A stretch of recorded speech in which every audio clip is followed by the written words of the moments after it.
அதை புதைச்சாங்கன்னா அங்கே இருக்கிற ஒரு ஆன்மாவை நம்ம வந்து எழுப்புவோம். குலசாமியை வச்சு பிரதிஷ்டை பண்ணி அது உள்ளே வச்சு அடைச்சி அனுப்புவோம். ஸோ அவங்க வீட்டுக்கு அது வந்து ஒரு பாதுகாப்பு கொடுத்துக்கிட்டே இருக்கும். கன்னிசாமிகளை அவங்கள வர விடாமல் டிஸ்டர்ப் பண்ணுறதுக்கு ஒரு சில அமானுஷ்ய சக்திகள் வரும். மெரிபா பன்னீர் சோடா, ஐ ட்ரஸ்ட் மெரிபா. உங்களோட பழைய தங்க நகைகளை விற்க, அடகு வச்ச தங்க நகைகளை மீட்டு நியாயமான விலைக்கு விற்க இப்பவே GNR கோல்டு ட்ரேடர்ஸ்க்கு கால் பண்ணுங்க. இந்த மாதிரி வந்து ஒரு நல்ல நிகழ்ச்சி நடக்கிற இடத்துல திடீர்னு வந்து எதையாவது ஒன்று கொட்டு விட்டு போயிடும். ஏவல் உங்ககிட்ட சொல்லும் போதே அவங்க காதுல வந்து பேசுறாங்க, ஐயா பேசுறாங்க அப்படின்னு சொல்லிட்டு தள்ளி விடுவாங்க.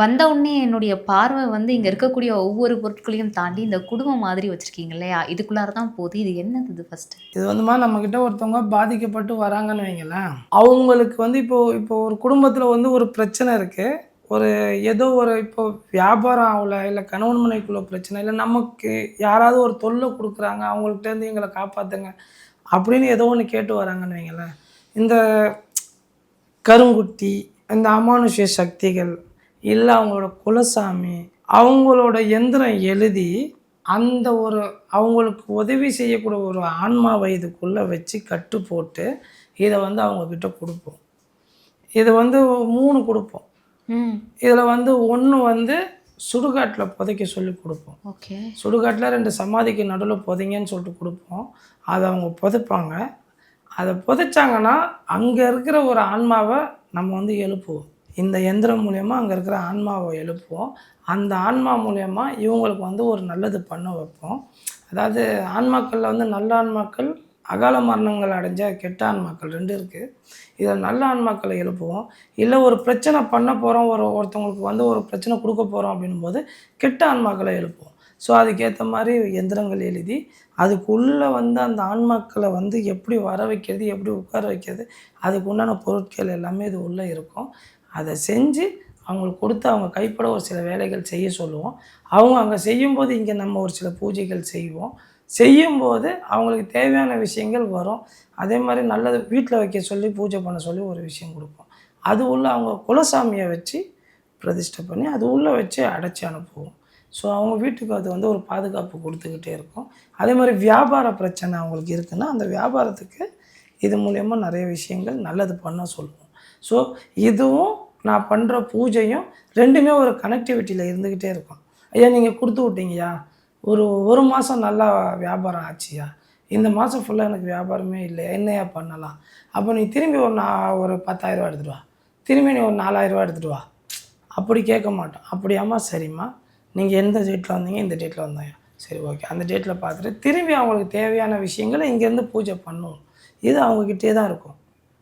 ஸோ இங்கேருந்து நம்ம பண்ணுற பூஜை அங்கேருந்து அவங்களுக்கு வந்து அந்த வியாபாரத்தை வந்து டெவலப் பண்ணி கொடுக்கும்.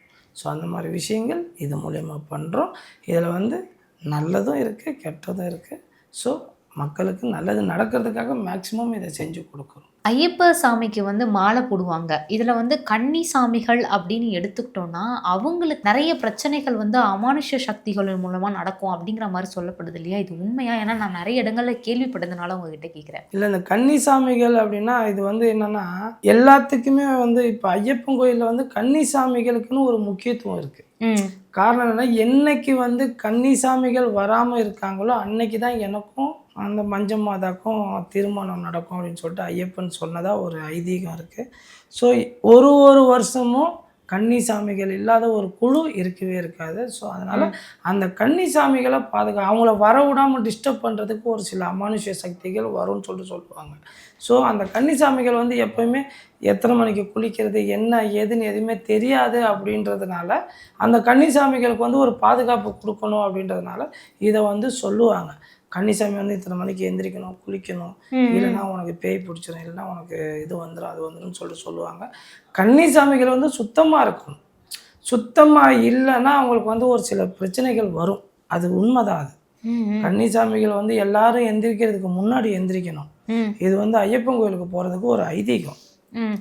மற்ற சாமிகள் எந்திரிக்கிறதுக்கு முன்னாடியே கன்னிசாமிகள் எந்திரிச்சு குளிச்சிடணும். அதே மாதிரி 4 பேராக போய் சாப்பிடும்போது கன்னிசாமிகள் ஃபஸ்ட்டு சாப்பிடணும்னு சொல்லுவாங்க. ஸோ எல்லாருமே தூங்குறதுக்கு முன்னாடி கன்னிசாமிகள் தூங்கிடணும். இது எல்லாமே அவங்களுக்கு வந்து ஒரு முக்கியத்துவம் கொடுக்கும்போது எப்பயுமே உங்களுக்கு ஒன்று தெரியும்ல, ஒரு 10 பேர் போகும்போது அந்த ஹீரோவாக ஒருத்தன் போகும்போது அவனுக்கு தான் நிறையா பிரச்சனைகள் வரும். ஒரு எதிரி வந்து அடிக்கும்போது ஃபஸ்ட்டு அவனை தான் அடிப்பான்.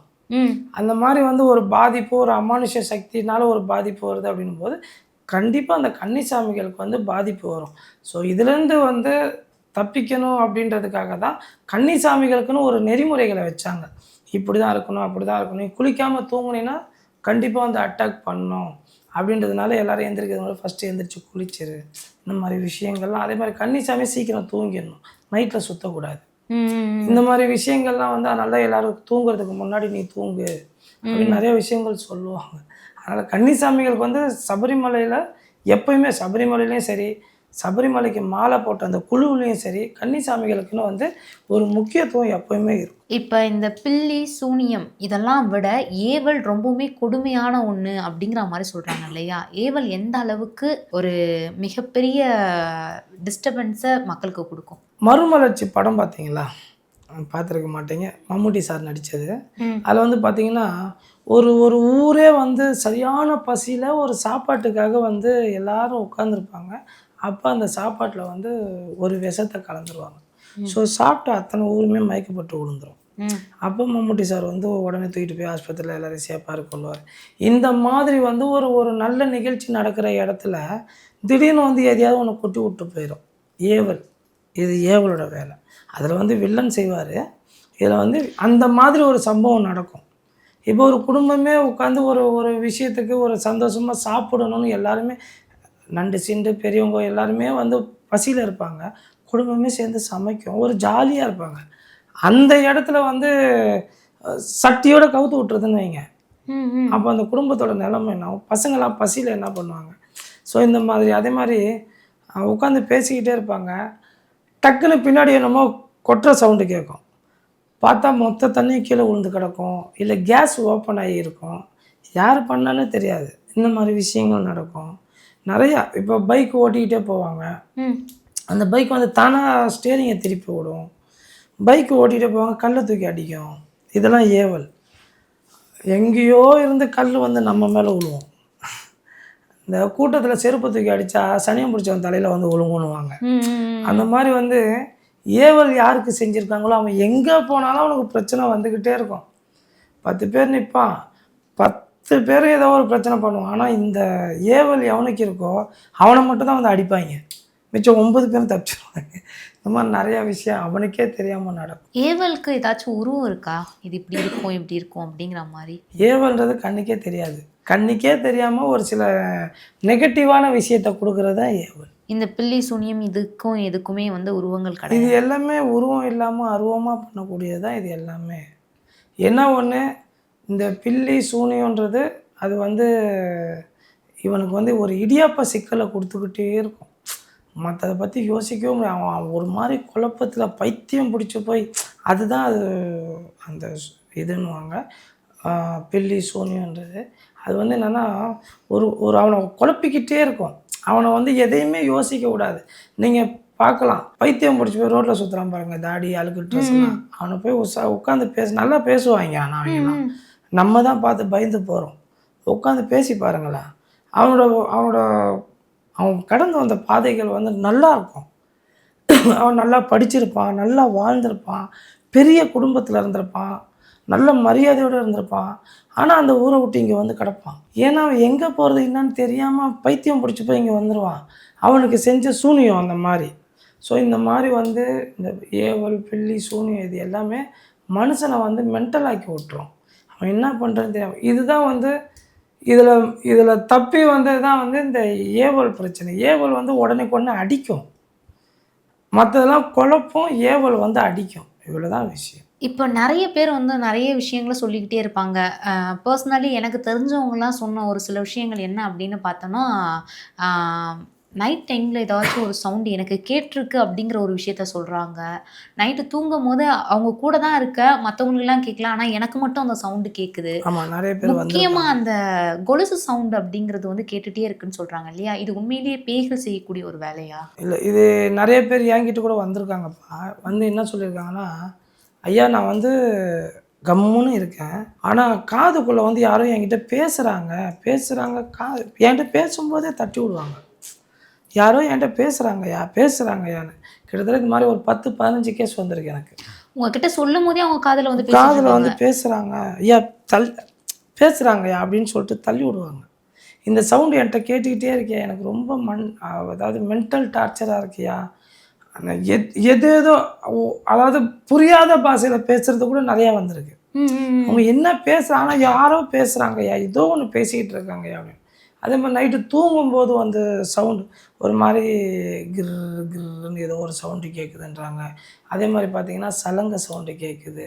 ஒரு சிலர் வந்து பக்கத்தில் படுத்து கொரட்டை விடுற மாதிரி சவுண்டு கேட்குது நைட்டு தூங்கும்போது. ஆனால் திரும்பி பார்த்தா யாருமே இருக்க மாட்டாங்க. இந்த அம்மா மட்டும் தான் படுத்து கிடப்பாங்க, இல்லை அவர் மட்டும் தான் படுத்து கிடப்பாரு. ஆனால் இந்த சவுண்டு வந்து கேட்குது அப்படின்னு சொல்லிட்டு நிறைய பேர் வந்திருக்காங்க. ஸோ இது எல்லாமே வந்து ஏவல் விஷயம் தான். ஏவல் இல்லை எங்கேயாவது வந்து எதையாவது கூட்டிகிட்டு வந்திருப்பாங்க.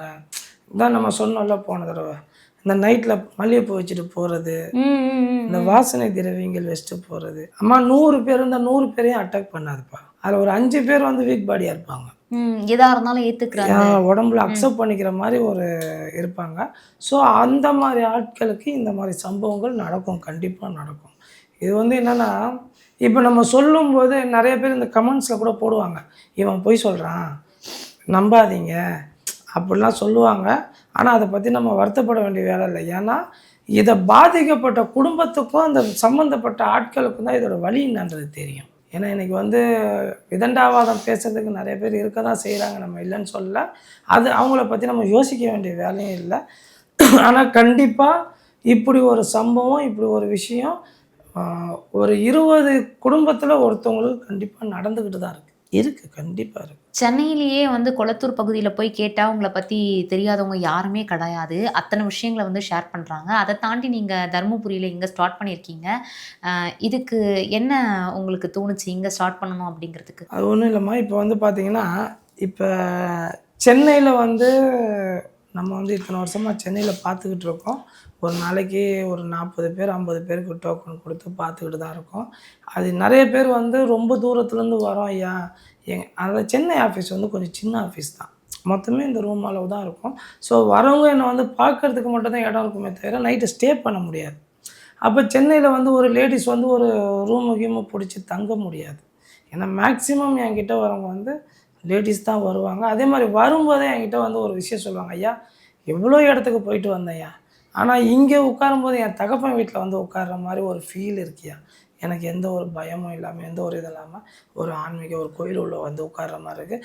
அதே மாதிரி நீங்கள் பேசுகிற விஷயங்கள் கூட எனக்கு வந்து ரொம்ப பிடிச்சி போய் 2 மாதமா 3 மாதமா உங்கள் வீடியோ தவிர வேறு எதுவுமே பார்க்குறதே இல்லை. இந்த மாதிரி தான் சொல்லி வந்து உட்காருவாங்க. ஸோ அங்கே வந்து வரவங்களுக்கு வந்து ஸ்டே பண்ணுறதுக்கு வழி இல்லை. எத்தனை மணியாக இருந்தாலும் விரட்டி விடுற ஒரு நிலமையில தான் நான் இருந்தேன். ஸோ அது வந்து நிறைய பேருக்கு கஷ்டமாக இருந்துச்சு. அப்போ நான் என்ன பண்ணேன், திருச்சியில் வந்து இப்போ ஒரு 3 மாதமாக திருச்சியில் நியர்பை இருக்கிறவங்கலாம் திருச்சிக்கு வர சொன்னாங்க. நான் திருச்சிக்கு வந்து இப்போ லேடிஸ் வந்து இப்போ ஹோட்டல் அங்கே வீடு பார்த்தேன், வீடு கிடைக்கல, ஆஃபீஸ் பார்த்தேன், ஆஃபீஸ் கிடைக்கல. அப்போ ஹோட்டல் டெம்பரவரியாக ஹோட்டலில் வந்து ஒரு 3 நாள் பார்த்துட்டு போகிற மாதிரி இருந்தேன். அப்போ லேடிஸ் வந்து தேடி வரும்போது ஹோட்டலுக்கு வரும்போது ரொம்ப கஷ்டமாக இருந்துச்சு. இப்போ என் வீட்டு பிள்ளைங்க ஹோட்டலுக்கு தேடி போனால் என்னால் ஒத்துக்க முடியுமா? ஸோ அதை நினச்சி ஃபீல் பண்ணேன். அதனால் அதை நிறுத்தினேன். அப்புறம் பார்த்தேன், சரி வரவங்க எல்லாருமே இப்போ வந்து பெங்களூரு, தருமபுரி, ஈரோடு, நாமக்கல், இந்த பக்கம் பார்த்திங்கன்னா கேரளா இந்த பக்கம் பார்த்திங்கன்னா சேலம், தருமபுரி, இவங்க எல்லாருமே இங்கே வர்றது கொஞ்சம் நல்லாயிருக்கும் அப்படின்னு சொல்லிட்டு எங்களுக்கு நியர்பை பாருங்கன்னாங்க. அப்போ தருமபுரி வந்து நமக்கு நண்பர் ஒருத்தர் இங்கே இருக்கார், சொந்தக்காரனே வச்சுக்கலாமே. அவர் பேர் சக்திவேல். அவர் வந்து என்ன பண்ணார், குருஜி நீங்கள் வாங்க, உங்களுக்கு எல்லா சப்போர்ட்டும் நான் பண்ணுறேன்னு சொல்லிட்டு இன்றைக்கி இங்கே நான் வந்து பார்க்குறதுக்கு முக்கியமான காரணம் அவர் தான். ஸோ அவர் மூலயமா தான் இங்கே வந்து நம்ம உட்காந்துருக்கோம். அவரை சம்மந்தப்பட்டவங்க எல்லாருமே நமக்கு வந்து ஒரு நல்ல ஒரு உதவியாக இருக்காங்க. இன்றைக்கி வந்து பார்த்திங்கன்னா இங்கே வந்து சப்போஸ் நேற்று கூட பார்த்திங்கன்னா 11:30 மணிக்கு ஒரு வயசான அம்மா தனியாக வந்தாங்க ஆட்டோவில். ஃபோன் பண்ணி கேட்டு அவங்க காலையில் கிளம்பியிருக்காங்க. வழி தெரியாமல் சுற்றி கித்தி 11:30 மணிக்கு வந்தாங்க. அவங்கள வெளியே ஹாலில் படுங்கம்மான்னு சொல்லிட்டு ஃபேனை போட்டு அவங்கள தூங்க வச்சுட்டு காலையில் அவங்கள பார்த்து அனுப்பணும், டிஃபன்லாம் வாங்கி கொடு. ஸோ அந்த மாதிரி வந்து வரவங்களுக்கு வந்து ஒரு தங்குறதுக்கு ஒரு தரமான இடமா இருக்கும். அதே மாதிரி நம்பி வரலாம், எத்தனை மணி நாள் ஐயா போய் பார்க்கலாம் அப்படின்னு சொல்லிட்டு. ஸோ அதுக்காக வரவங்களுக்கு ஒரு சப்போர்ட் பண்ணுறதுக்காக இங்கே பார்த்தோம்.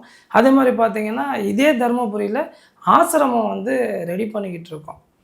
அது கல்வராயன் மலை மேலே வந்து ஆசிரமம் ரெடி பண்ணிக்கிட்டு இருக்கோம். ஸோ அதுக்குண்டான வேலைகள் எல்லாமே நடந்துக்கிட்டு இருக்குது.